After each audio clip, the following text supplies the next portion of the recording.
권소희 장편소설 독박골 산 1번지 제9화 난장이가 되어버린 어른들. 외갓집 옆집엔 소리하는 할머니가 살았다. 그 집 겹방에 병찬이네가 살았다. 소리 할머니는 멋쟁이였다. 언제나 한복을 입고 있었는데 우리 할머니가 입고 있는 한복과는 옷감 질이 달랐다.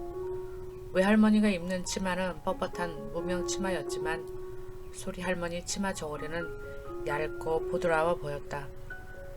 소리 할머니의 친언니가 아주 유명한 명창이라고 했다. 하지만 소리 할머니는 친언니처럼 텔레비전에는 나오지 않았다. 유명한 언니를 둔 소리 할머니가 왜 이런 동네로 이사 왔는지 모르겠다. 언젠가 소리 할머니 목소리를 들은 적이 있는데 색가루가 끓는 소리가 났다. 창을 많이 하면 목소리가 썩는 거라고 할머니가 그러셨다. 고운 한복 때문에 외할머니가 질투한다는 걸 모를 내가 아니다. 멋진 소리 할머니가 좋은 집에 살지 않고 독박골에 살고 있다는 게 나는 안타까웠다. 그러니까 독박골에는 불쌍한 사람들이 사는 동네다. 그렇지만 불쌍하다고 해서 매일 슬퍼하거나 우울해하진 않았다. 떡장수 기대 엄마도 언제나 싱글벙글 웃었고 물지개를 쥐고 나르는 물장수 아저씨도 할머니가 준비해둔 소주 한 잔을 들이키며 감사하다는 말을 연거푸했다. 뭘 감사하다는 건지. 하긴 공짜 술이니 감사할 일이긴 하다. 하지만 그렇다고 굽신대며 여러 번 감사를 반복할 것까지 없는 일인데 나는 물장수 아저씨가 술에 취해 물지개를 치다 쓰러질까 염려되었다.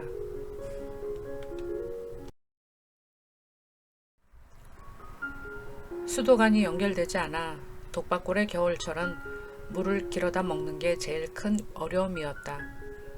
물지개를 치는 일은 아주 위험했다. 겨울에는 물이 흘러내린 바위가 얼어 빙판으로 변하기 때문이다. 용하기도 물장수 아저씨는 부엌바닥에 묻은 도간에 물을 한가득 채웠다. 나는 위험을 무릅쓰고 돈을 버는 물장수 아저씨가 세상에서 제일 훌륭한 사람이라고 여겼다. 물장수 아저씨는 소주 한 잔을 받고도 감사하다고 말하는데 고마움을 모르는 건 오히려 가진 게 많은 외삼촌이었다. 외삼촌 방은 독박골 살림살이에 어울리지 않게 방 안에 침대를 놓았다. 스프링이 꺼진다고 할머니는 내게 침대 근처에는 가지 못하게 했다. 그래도 나는 몰래 침대 위에서 뛰었다. 쿨렁쿨렁 푹신한 침대를 가진 외삼촌이 부러웠다. 그런데 외삼촌은 언제나 외할아버지를 원망했다. 늦둥이로 태어난 저를 무슨 수로 공부시킬 거예요? 재산을 불려놓아도 시원치 않을 판국에 빚보증을 서서 재산 다 까불리고 독박골에 들어왔다고 가끔씩 할아버지에게 목에 파란 힘줄을 세우며 소리를 질렀다.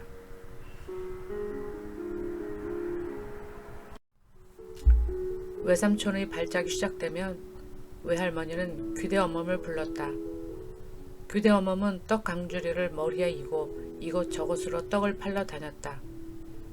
요번에 우리 아들이 대학 시험에 붙을 건지 어쩔 건지 기도 좀 해줘봐. 귀대어멈은 무슨 귀신이 들렸는지 기도를 하면 오른팔을 떨었다. 팔이 흔들리면 오케이고 안 흔들리면 노였다. 귀대어멈은 눈을 감고 촉새처럼 나온 입술을 오물거리며 기도를 했다. 외할머니와 나는 눈을 뜨고 팔이 흔들리는지 안 흔들리는지 쳐다보았다. 잠시 후 오른팔이 마구 흔들렸다. 아이고, 올해는 우리 아들이 합격을 하겠네. 기쁜지 외할머니는 기도를 자꾸자꾸 시켰다. 오른팔이 신기하게도 마구 흔들렸다. 나는 일부러 팔을 흔드는 거라고 속으로 생각했다. 기분이 좋아진 외할머니는 아예 저녁밥까지 먹고 가라고 귀대어멈을 붙잡았다. 벌써 외삼촌이 대학 시험에 붙은 것 마냥 외할머니는 들떠 있었다. 그도 그럴 것이 외할머니가 나이 43세 간신히 낳은 아들인데다가 어릴 적 총소리에 놀라 그 충격 때문에 심신이 허약하다고 늘 걱정했다. 그런 귀한 아들이 대학에 몇 해째 떨어졌으니 온 집안 식구가 외삼촌 비위를 맞추느라 절절 맬 수밖에.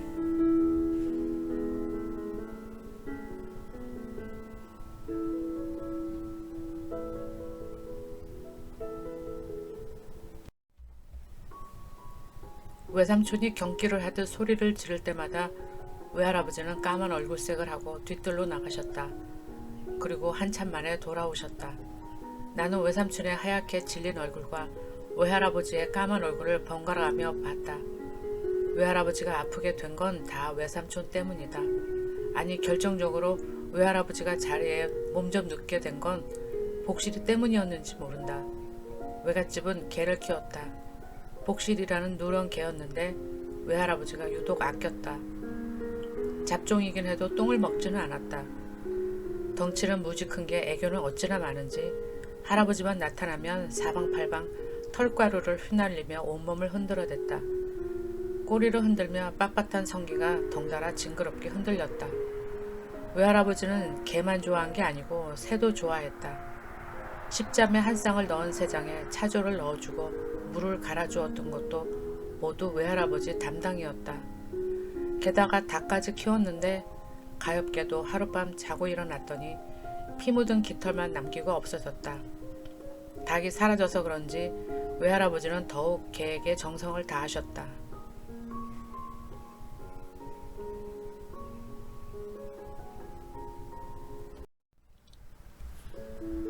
그런데 어느 날 그 복실이가 갑자기 안방으로 쳐들어왔다. 복실이 입에선 끈적끈적 침이 거미줄처럼 대롱거렸다. 미끄러운 비닐 장판에 휘청하며 쓰러지면서도 균형을 잡으려 애를 썼다. 점심밥을 먹던 우리는 갑작스런 복실이의 행동에 놀라서 모두 밖으로 뛰쳐나왔다. 쥐약이 묻은 음식을 먹은 모양이네. 동네 아저씨가 와서 미쳐 날뛰는 복실이를 끌어냈다. 그런데 어떻게 죽는 순간에 집을 찾아 들어왔는지 신기하다. 복실이가 안방까지 들어와서 발발 떨었던 건 외할아버지에게 살려달라는 몸짓이었을 것이다. 외할아버지는 복실이가 그렇게 죽고 난 다음에 아예 자리에 누워버렸다. 외삼촌이 소리칠 때만 까맣게 변했던 얼굴은 아예 새까매졌고 배도 아이벤 생선가게 아줌마처럼 커다랗게 굴러갔다. 외할머니는 간장빛깔 오줌이 들은 요강을 하루에도 몇 번씩 비워야 했다. 가끔 외할아버지가 내 손을 잡아주었는데 그때마다 할머니는 나를 내쫓고 외할아버지를 나무라셨다. 아유 병 없게 언네 손을 왜 잡아요? 외할아버지는 하얗게 백대가 낀 혀를 움직이며 뭐라 우글거렸지만 무슨 말인지 알아들을 수 없었다. 외할머니는 담장을 뚫고 자라는 소나무 때문에 담장이 무너질 거라고 늘 걱정했고 외할아버지는 살아있는 생명을 죽여버리면 안 된다고 말렸다. 소나무도 물끄러미 자신을 바라보던 외할아버지가 아픈 걸 아는지 솔잎은 점점 갈색으로 변해갔다. 아유 저거 아주 요맹한 소나무네.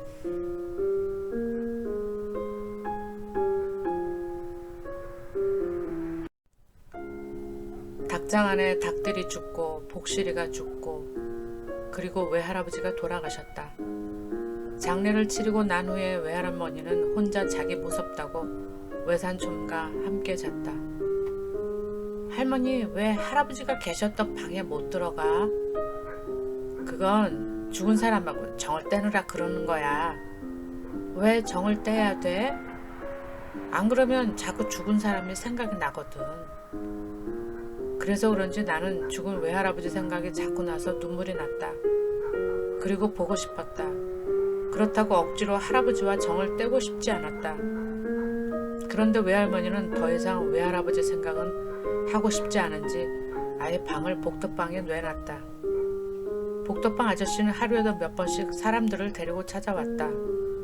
외할머니가 천막교에 다니게 된 것도 죽은 할아버지가 무서워서라고 했다.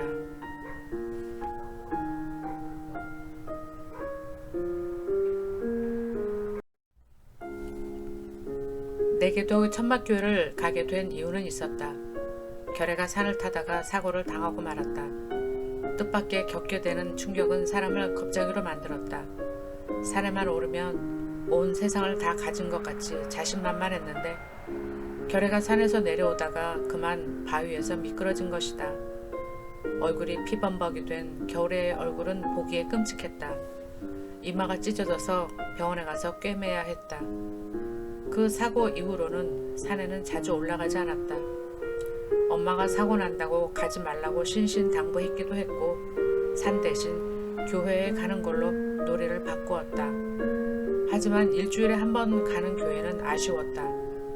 교회에 매일 가고 싶었지만 천막교회는 일요일만 공터에 세워졌다. 솔직히 내가 그토록 교회에 관심을 쏟게 된 건 다름 아니라 연필 때문이었다.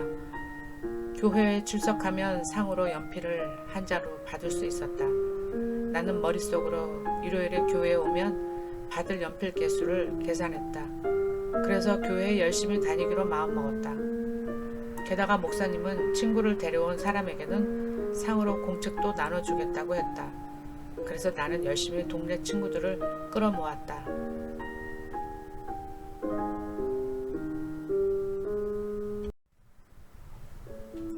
게다가 목사님이 들려주는 이야기는 정말 재밌었다. 목사님은 우리들에게 천사와 같이 있는 아기의 사진을 보여주며 설명했다. 그 아기는 말 밥그릇에서 태어났다고 했다. 우리는 우리보다 더 불쌍한 사람이 있다는데 슬퍼서 눈물을 흘렸다. 아무리 어려워도 우리는 계집에 들어가서 잠을 자지는 않기 때문이다. 그리고 목사님은 이야기를 끝마치고 나면 그림을 한 장씩 우리에게 나눠주었다. 마리아라는 엄마와 예수라는 이름의 아기가 웃고 있는 그림이다. 마리아? 메리? 크크. 나 혼자 웃었다. 병찬이네가 키우는 강아지 이름이 메리였다. 색연필로 부지런히 색을 칠했다. 노아방주 이야기는 정말로 흥미로웠다. 얼마나 큰 배인지 모르지만 코끼리랑 사자랑 호랑이가 쌍으로 들어가고 또 다른 짐승들도 들어가는 걸 보면 동물원만은 큰 배였을 것이다. 나는 목사님 설교를 들으며 머릿속에 배의 크기를 상상했다. 하나님이 동물도 홍수가 나기 전에 배에 피신시켰다는데 진즉에 내가 교회를 다녔더라면 산에는 올라가지 않았을 테고 결핵가 다치는 일도 일어나지 않았을 것이다. 바위에서 떨어진 사고 때문인지 결핵는 멀쩡하게 있다가 갑자기 숨을 쉬지 못했다. 하지만 엄마에게는 결핵가 숨을 쉬지 못한다는 말은 전해주지 않았다. 괜히 말했다가 혼만 더 날 것 같았다. 다행히도 결핵는 죽을 것처럼 숨이 넘어가다가도 시간이 흐르면 다시 괜찮아졌다. 어쨌거나 나는 교회에 취미를 붙이게 되었다. 우리는 예배가 끝나고 나면 길거리로 다니면서 교회 선전을 했다. 찬우는 큰 북을 메고 개천을 따라 걸었다.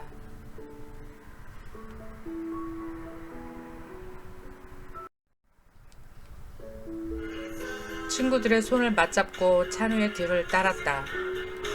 나의 사랑하는 책 비록 헤어졌으나 어머니의 무릎 위에 앉아서 그렇게 목청껏 소리를 높여 찬송가를 불러도 창피한 줄 몰랐다. 오히려 사람들이 쳐다보면 우쭐한 기분이 들었다. 목사님은 사람들이 무엇을 좋아하는 줄을 잘 알았다. 애들은 연필을 좋아하지만 어른들은 영화를 좋아했다. 어른들을 위해 토요일 저녁이면 소나무 가지에 스크린을 걸어놓고 영화를 틀어주었다. 영화를 유난히 좋아했던 외할머니도 빠지지 않고 영화를 보러 공터에 갔다. 동네 깡패들이 어슬렁거리는 공터는 토요일 밤이 되면 노천극장으로 바뀌었다. 극장이라고는 가본 적이 없던 우리에게 영화 구경은 그야말로 별천지였다. 영화를 보여준다는 소문이 나자 이젠 교회에 나오라고 선전하는 종이 쪽지를 나눠주지 않아도 사람들이 밀려들었다. 독박골 고개 아래 사는 친구 녀석들이 학교 복도에서 나와 찬우에게 과자를 갖다 주는 것도 다 영화 때문이었다. 뿐만 아니라 나만 만나면 좋은 자리를 맡아달라고 귀찮게 졸라댔다. 영화 상영 때문에 주말이면 독박골은 축제 분위기였다. 나무에 매달은 스피커에서는 영화 상영을 알리는 목사님의 소리가 울려 퍼졌다. 독박골 주님께 알립니다. 오늘은 코바디스라는 영화를 상영할 예정입니다. 장소가 넓지 않은 관계로 서둘러 나오시길 부탁드립니다.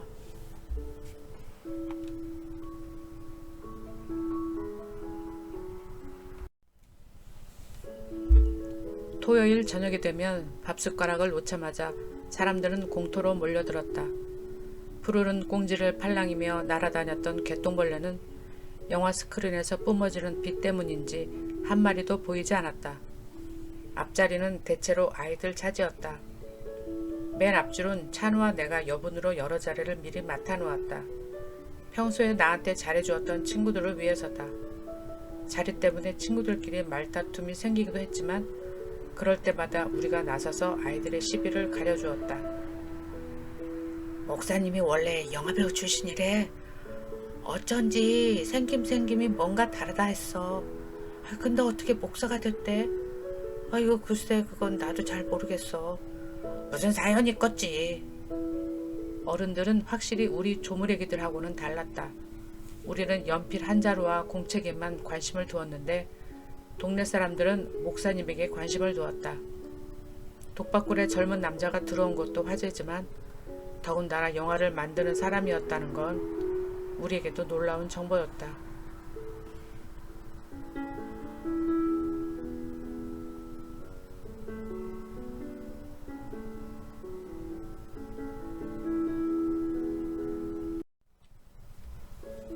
설교하는 목사님의 모습은 교장 선생님보다도 더 위험이 있었다. 목사님은 우리가 죄를 갖고 있다고 했다. 죄인이라는 말에는 할머니들은 떨떠름한 표정을 지었다. 그럼 우리가 모두 죄인이니까 경찰서를 가야 한단 말이오? 꼬장꼬장한 박씨 할머니가 따질 듯이 목사님께 따지고 들었다. 할머니, 그 말이 아니고요.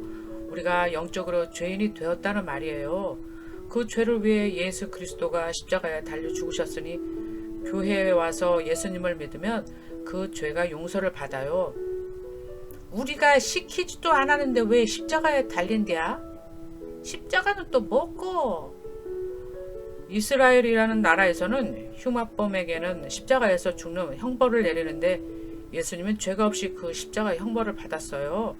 왜냐하면 우리의 죄를 대신 짊어지기 위해 손과 발에 못을 박아 십자가에 매달리는 벌을 받게 된 거죠. 이스라엘? 그럼 시방 우리가 서양신을 믿어야 한단 말이야? 아이 겉 좀 잠자고 듣긴 하셔. 묘할머니는 목사님의 설교를 진지하게 들었다. 예수만 믿으면 천당에 갈 수 있다는 말에 천막교에 오면 명절날 극장 자리를 차지하는 것처럼 서로 앞자리에 앉겠다고 싸웠다. 나이가 내가 제일 많으니까 내가 앞자리에 앉아야 해. 무슨 소리야. 죽는 건 순서가 없는 법이야.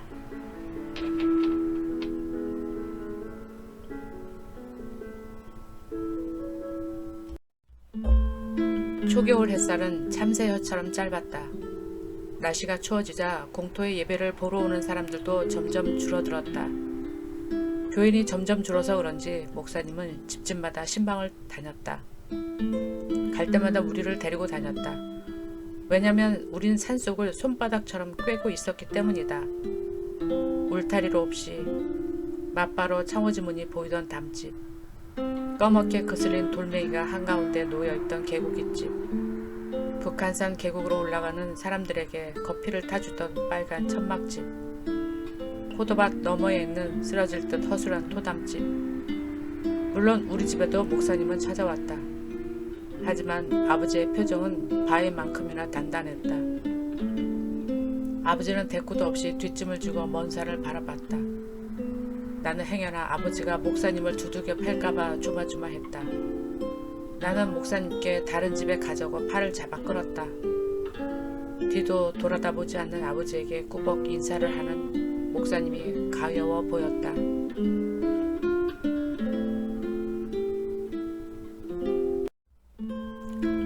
찬우야, 니네 집은 어디니? 우리 집은요. 목사님이 찬우네 집에 가자고 했지만 끝내 찬우는 대답하지 않았다. 사실 나도 찬우네 집엔 한 번도 간 적이 없었다. 찬우가 할머니랑 살고 있다는 것밖에 찬우에 대해선 아는 것이 없었다. 그럼 다음에 형편이 되면 찬우네 집에도 한번 가자꾸나. 네. 찬우는 며칠 후 굶은 아이처럼 대답했다. 집에 대한 부끄러움은 독박골 아이들 모두가 앓고 있는 속병이었다. 집어갈 것 없는 세간들. 덜렁대는 문짝, 더덕더덕 쌓아놓은 집기들. 독박골에 산다는 것 자체가 약점이 되었고 놀림감이 되었다. 자신의 집을 공개하길 꺼려했던 찬훈의 집에 엄마가 며칠 동안이나 숨어 있었다니. 다음은 제10화 날개 잃은 장군이 이어집니다.